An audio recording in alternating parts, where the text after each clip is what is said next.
International Film Festival. Saturday, lots and lots of great films today, and we are here with filmmaker Romain Vak. Yeah. And he is here with a beautiful, beautiful virtual reality film that we are pleased to have the world premiere on, My Beautiful Home. Well, thank you. It's an honor to be in Boulder for that, so thanks. So what made you decide to do this as a VR film versus a traditional film?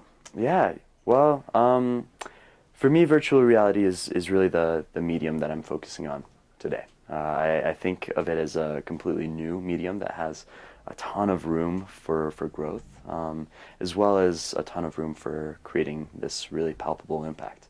And for me, the first time I experienced virtual reality was a couple of years ago. I happened to be at the United Nations for an event, and they had invested a little bit of money in creating a virtual reality piece in a place that's called Za'atari Refugee Camp. And I had actually been near that refugee camp just a couple months before, standing in New York City in a room, putting this headset on and being transported back. And you know, just the capacity for empathy that technology can create for me was something that was overwhelming. And as a matter of fact, I took the headset off and had tears in my eyes. And you know, I can be sentimental, but I didn't expect to be crying after just a 5 or 6 minute piece. So for me, just thinking about how we can use this new medium that is based around immersion to place people in situations where they may not even conceptualize themselves being able to experience. How do we place people in the shoes of other people in the world who they otherwise would never think they have anything in common with? How can we create these experiences to bridge the empathy gap that exists in the world today? And I mean, just looking at our own country, the political climate of the last couple of years, it's evident that that there is an empathy gap where we can't even empathize with some of our neighbors, even based off of the convictions and the political proclivities that they have. So for me, I think despite the fact that we live in a more connected world than ever before, we also lack the capacity to be empathetic. And I think the connectivity that technology has enabled doesn't necessarily translate to connection in empathy. And so just with the advent of new technology such as virtual reality, I definitely think that it can be a powerful tool to bridge that gap. So, well, your film is obviously visually stunning. It's thanks. so beautiful. I loved all the details around the edges. It's just really. You felt something. You're turning around and you're like, there's people all around you, and it just felt so lively. Well, thank you. It means a lot coming from someone who has experience in film, because you know, I haven't had much experience in it, and for me, you know, I was definitely behind the computer, just seeing the developments and trying to make it better every time, and so, you know, I didn't quite know what other people would think.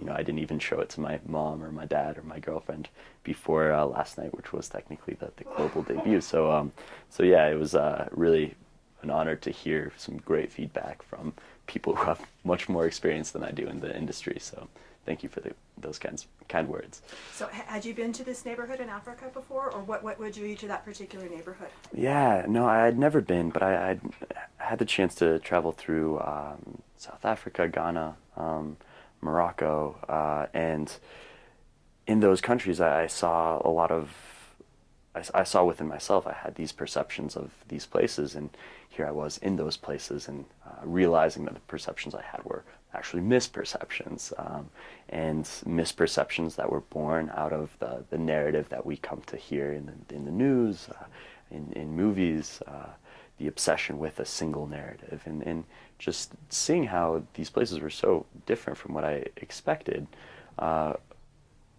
was kind of a pivotal moment in realizing, like, how do we actually create a more realistic representation of sure that there are difficulties, but there are also beauties that exist in these lands, and a tremendous amount of beauties that we can admire, yeah. So for me, this particular neighborhood, Kibera, which is known to be Africa's biggest slum, was one that I knew was ripe in terms of helping fix the misperceptions that exist around it. And also, it was a serendipitous collision where I was asked to work with a team that was doing some film work out there, and they were interested in doing some VR work. So it was a convenient accident that led me to be there, but also a perfect opportunity for me to create this narrative that I really wanted to create. So how was it filming there? I thought it was interesting that there's some people that were obviously very happy to be on camera, and we're surprised to see, another ones to look very flustered and suddenly ran away a little. And I thought that was very humorous. How was it filming there? It was beautiful. It was difficult, but it was a humbling experience. And for me, like, I didn't want to come into these people's land and be exploitative in any way. I didn't want to come in with preconceived ideas as far as what the narrative would look like, and instead I really wanted to check my ego at the door, check my ideas and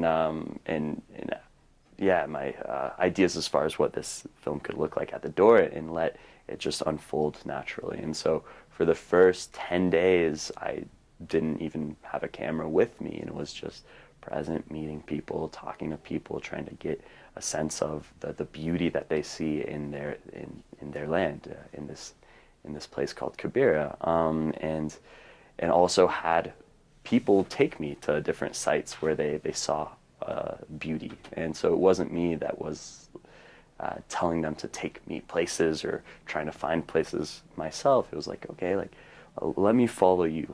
Take me to a place that you feel a connection to. Take me to a place in Kibera that you really love or that you find beautiful. And so just following them and really surrendering myself to the process was the best part of the experience. And for me, like, the idea is to really create an empathy-driven experience. And I think the only way is really to do it through trusting the people you're with and enabling them to tell the story themselves.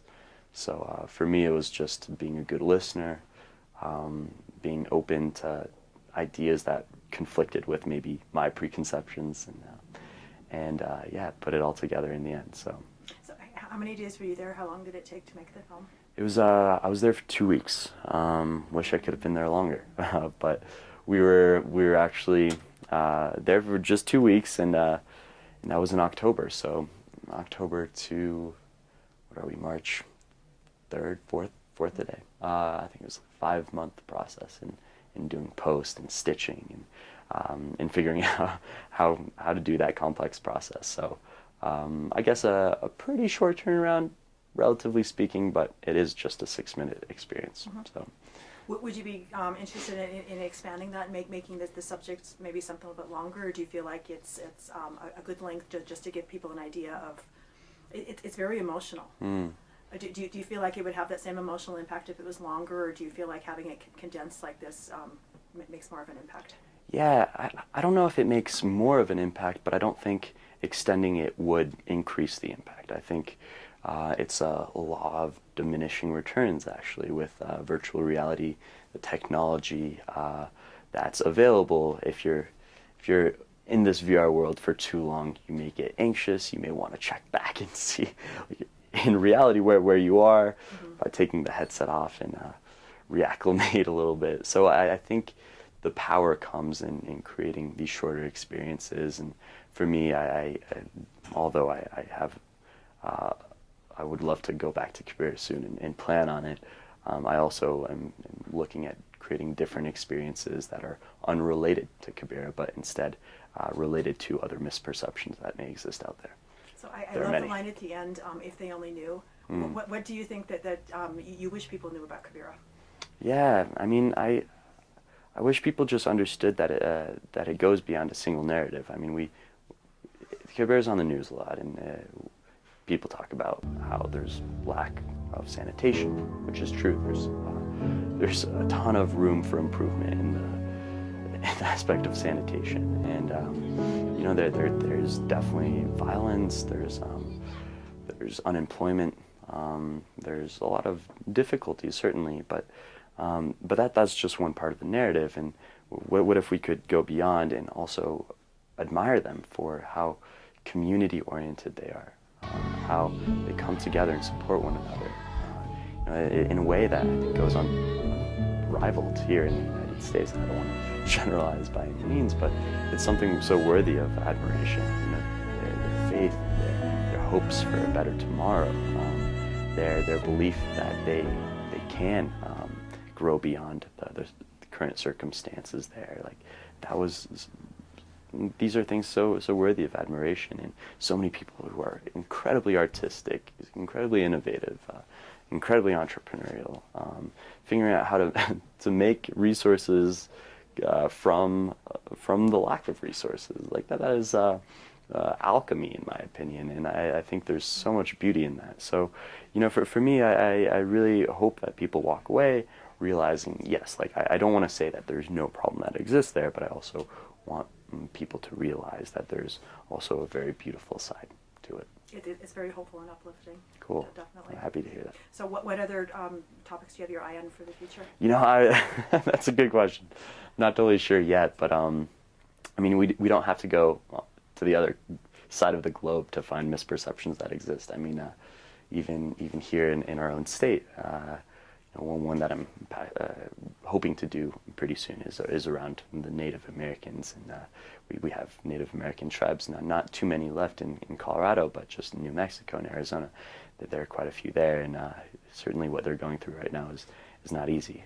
So I was at Standing Rock a couple months ago, and just seeing how, just time and time again, their rights are never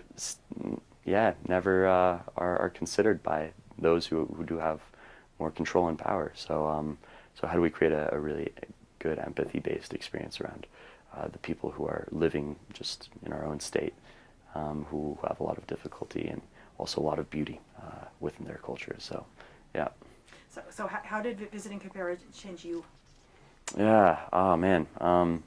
So many ways. I think really from just a more technical aspect with the virtual reality, it changed me as far as like the importance in just letting go, in listening and in truly listening, not just hearing, but listening and working with people and sharing their story as opposed to using them to share your own story. And really the narrative was crafted, was working with a woman there, and we were working together to craft this narrative. And so, I was asking her, well, tell me about the beauty you see in Kibera. And so she was going on and on.